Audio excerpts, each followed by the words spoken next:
যাই। হ্যাঁ, তো কেয়ামতের মতন কেমনে কি তা করবেন, এটা একটা ইশারা দেওয়া দেখা যায় না? আমি যা করতাম এমনি তাই রেডি থাকতাম। ওই ইশারার কি তোর মনে কর, যেহেতু বৈশ্য দিয়া লইছত ইয়াও করছত, তো তুই কেয়ামতের মতন আটতে থাকবি, আমি ফিসে দিয়ে গিয়া তোরে ঢেনারা ধরে ইটা দিয়া জান্নাতের কেন হালাইতাম।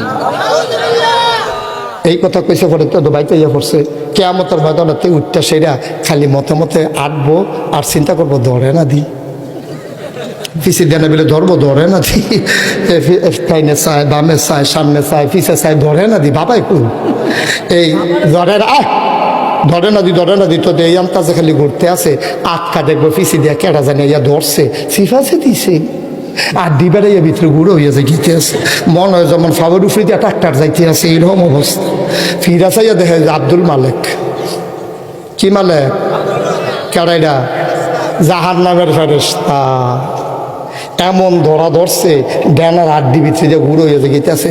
ফিরে সে কারোরা আমি আব্দুল মালেকটা না, কয় বাবাই খুব, কয় তোমার বাবার সাইড আইসি, আইও তোমার সাথে আছে।